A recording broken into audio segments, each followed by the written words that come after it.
Dragons 11, Leeds Rhinos nil, and as much as the 3 eggs make a perfect omelette, let's be fair, the Rhinos had a perfect opposition for the Dragons in Perpignan. Another nil point for the Rhinos in France. You couldn't write it, could you? Unbelievable stuff. This one, it wasn't a great game. Let's be crystal clear on that. Oh dear, it was awful. Let's be clear, it wasn't great. Lots of errors on both sides. By all accounts, that first half, the conditions were shocking for rugby league. Nobody really, protecting the ball, respecting the ball on both sides. It was a poor show. I mean, from a Dragons perspective, they just needed to grind out a win. Leeds fans, you've got to be really scratching your head. I've been watching Leeds from afar this season. The teams they've beaten thus far, they should have beaten and beaten well and did. And that's, great respect to them. But, the writing was on the wall against Castleford last week, in that last 10 minutes. And, you've come up against a Catalan team that desperately needed to get off and running in front of the home crowd. And quite frankly,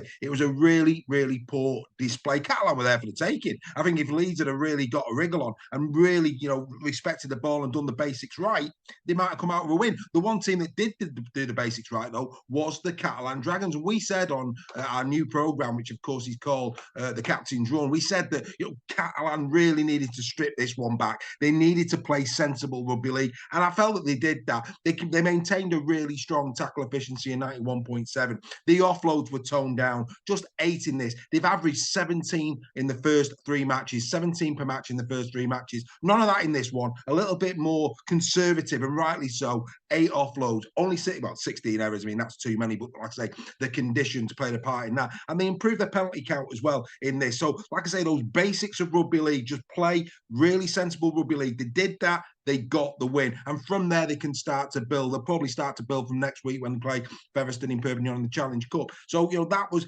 for me, had to be the game plan. Had to be the game plan for the Catalan Dragons, and they executed it really, really well.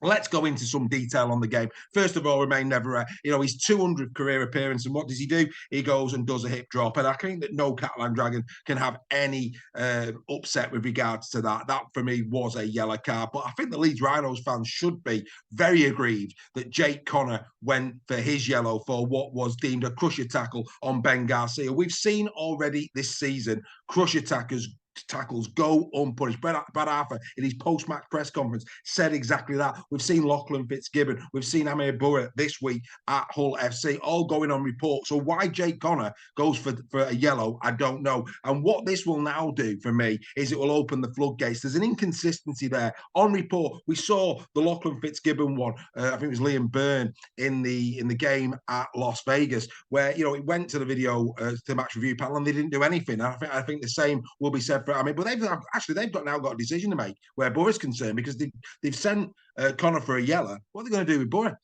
Unbelievable. But anyway, I didn't think any of them, certainly wasn't worthy of a yellow card. So I think for me, again, does reputation go before players in Super League? What's your thoughts on that? Get in the chat. I think for me, if that's another, let's say if that was, I don't know, Riley Lum, do I think he's sitting down for 10? I don't think he is, and that's quite controversial, but that's just the way I see it. I've got to call it as straight as I can. Like I say, it was an error fest. Error fest, 30 across the game, 16 for the Dragons, 14 for the Rhinos. I mean, it really wasn't great fare, was it, on a Saturday night? It really wasn't. It had all the makings of being a brilliant game of rugby league. It just didn't quite deliver. Talking about things that are not delivering this week is video refereeing. I mean, again, the Frawley one. I mean, talk about slow the game down. So, he's talking there, the player on the left-hand side is in offside position, run it on. Yeah, that's the player who scores the tries. Can you take it back and put the ball on the foot? Why? You've already said he's offside. Just press the button. Let's get on with the game. This is what, habits. It takes 30, I think something like 29 days to form a good habit. Let's start the clock now. Come on, video referees. Let's start some good habits. We don't need to be going to this angle, that angle. You've already said he's offside. You've already said he's the person that put the ball on over the line. So why do we need to go and put the ball, go now and waste another 20 seconds for the video guy who's doing the editing to show you the ball on the foot? Nobody wants to see that. You've called it. Let's move on. Shocking stuff. Really, really disappointing in video refereeing this week. And actually, the person who gets the flack is the official on the field. It's all well and good making these decisions in Winslow. You know, what we don't want is frustration going into the stands and then poor Aaron Moore's getting it in the neck. That's just not right. Let's work a little bit more collectively. Let's work quicker. Let's get on with it, because it's slowing the game down and it's making fans a little bit disgruntled, me included. But definitely no try. Now, Carey, he's been quite, there'll be Catalan fans thinking, who is this guy? He's a quality player, and I thought his game smart, so just knock that one over for a point, was inspired. It gave Leeds something to think about. And, in games like that where goal kicking is going to be challenging, tries are going to be at a premium, that 1 point always had the feeling of being vitally important. As it turned out, it was 11-0. It wasn't really that important. But I think mentally it was important because it gave Leeds something to consider in the shed. They knew that, if they went toe-to-toe with Catalan in the second half, that 1 point could be the clincher. It just, that spectre of doubt was just placed in the mind. So I thought that was inspired by Carey. Remy Smith back for the Catalan Dragons, and he played well. Romano taken out of the team. He was fit, he just wasn't selected. And do you know what I've been saying about Artur Romano? He's not had a great start to 2025, and was a surprise to see Smith come in for him. No, it wasn't. And lo and behold, what did we get? Two really nice Remy Smith tries. I mean, the first one, Harry Newman, wow. I mean, come on, Harry, you've got to protect the ball. I said this is a big season. There's a lot of, just so much noise around Harry Newman. We know the kid's got talent. There's no doubt about that. But wow, you've got to be stronger in those situations. And of course, then the ball eventually finds its way into Smith's hands. And again, showed great strength and power to muscle his way over the line for that all important score. And then, of course, he backs that up with his second. I mean, you've got to again give credit to Theo Fage, targeting Ethan Clark-Ward on debut. Targeted him perfectly. Ball is fumbled. Over goes Remy for his second, and then it's 11-0, and it's pretty much over at that point. This was a workmanlike performance from the Catalan Dragons. It's something to build on. Yes, there's still disgruntled fans over there in Perpignan at the moment, but let's be fair, they've not had a full squad to pick from early doors. I think the strength in depth is questionable. We've seen that already. I think that has to be improved. But, now they're getting their players back. They've got an opportunity against Ferriston to really cement their attacking phases and get a good win, and then build for that next game in Super League over at the Castleford Tigers in a couple of weeks' time. Steve McNamara will be feeling a lot happier about life as well. And the fact that he's actually got, Carey and Farges back now who can actually kick. We saw what Mark Sneed could achieve at the Jungle. One thing about the Jungle is if you've got good kickers, you can do the odd 20-40, 40-20, and that's an opportunity for really good kickers. And it always surprises me how little 40-20s and 20-40s we see from Castleford, considering it's their home field. That is something that's quite surprising, something for you to consider there, folks who are watching this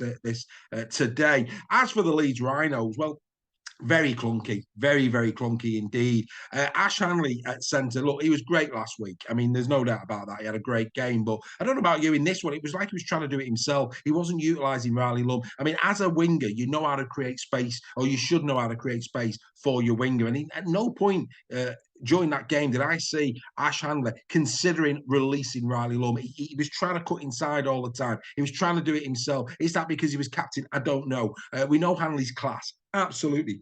Class is Handley. But again, just something that you might want to keep an eye on as we start going through the next couple of rounds. If Ashley's going to be in that centre position, he's got to feed his winger. That's what good centres do. It's not about scoring anymore. Yes, you can have the odd one, but he has to accept that he's not going to be doing the amount of tries that he has done historically. That's the responsibility of the man on his left-hand side, and he's got to pass that ball accordingly. Like I say, great win this for the Catalan Dragons. They needed this win. Let's go through some good performances on the night. Like I say, Handley, 102 metres for 16 carries. He had a decent game out there. He really, really did. The one player for me that comes out with great respect in this was James Bentley. Put it loose forward for this game, and Bentley had a belting game. He really did 47 tackles. He out-tackled Oliver Partington, and we know that's his main strength. He got the better of him. I thought McDonald as well, 46 tackles in second row for the Leeds Rhinos. He had a good game as well. But Bentley also carried the ball on 15 occasions. He got 69 metres as well, and he got 3 tackle bus. So do you know what? Fair play to James Bentley. You know, he goes at 13. Historically,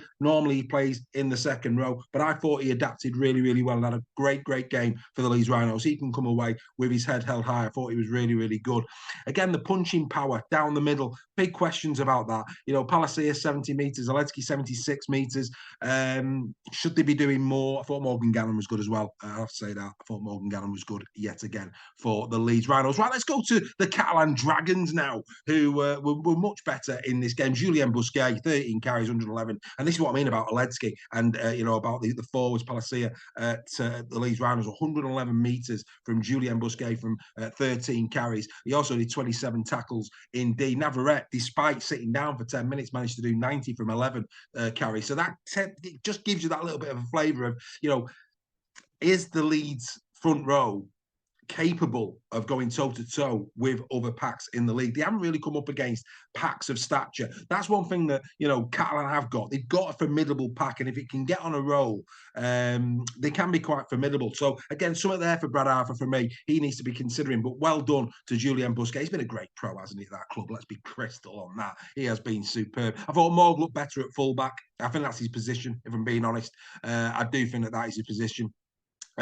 Off to KR reportedly next year. I think that's where he'll end up. Rumour has it now Levels will be moving on next season from Hull KR, so I would expect that that's a direct replacement there. So if Willie Peters also sees Morg as a number one, sorry Steve, but that's where I see him as well. I think he has to be a number one. Amazing that Makerson hasn't fired yet for the Catalan Dragons, isn't it, this season thus far? He's still settling in for the likes of Partington, Whitehead. Whitehead hasn't shown Simms' tackle again. Wow. Bruising, if it is what I would say about that. Fantastic sub from Tarek Simms. Outstanding indeed. Right, let's get into the 3-2-1. All of them are going to go to the Catalan Dragons. The first one is going to go to Chris Satai, who come off the bench and does what he does. He's such a great impact player. I don't think he's a starting prop forward. I was amazed in the early rounds when he was starting. I mean, maybe that was injuries, I don't know. But for me, Chris is better, as is Desiree, coming off the bench. They don't have hammer. And, Chris had a great, almost immediate impact, really bruising run right the way down, right the way down the field, got them in real good strike position. That's what Chris Satai is all about. I thought he was sensational when he came on. 22 tackles, 10 carries for 89 metres. Like I say, cameos and still doing more metres than some of the Leeds props who were on the field for far, far longer. So Chris Satai gets my 1 point. My 2 points goes to the Albert Goldthorpe man himself, Theo Farge. Theo, for me, do you know what? When he's good, he's good. I thought his kick was inspired over to that left-hand side, targeting the debutant. I thought his kicking game all night was, he played the conditions perfectly well. He really did. I mean, with Keary and Morg in the halves, they're two playing halves for me. Whereas what Farge will do, he'll be a perfect foil for Keary in the fact that he will take on the responsibility of the kicking game. He will marshal them around the field, which will allow Keary to explode into the game. That little bit of quality, that little bit of jink, that little bit of step, whatever it may be. So for me, this looks a better partnership and one that I think Steve should carry on with. So well done to Theo Farge. He gets the 2 points. And the 3 points is going to go to Remy Smith. I thought Smith was brilliant. For the first try, really, really good. But it was his all-round contribution. 12 carries, 94 metres from him. 5 tackle busts, a clean break in there as well. When he was asked questions in defence, he answered them. I thought Remy was really, really good. We saw glimpses of him at the end of 2024 when he came over. But I do think, and this is why he's got the number 4 shirt this year, it was Machu Laguerre's last year, wasn't it? Machu next to him in this one because of Romano being on the bench. But you know what? He played brilliantly well. So for me, Remy Smith. What was your...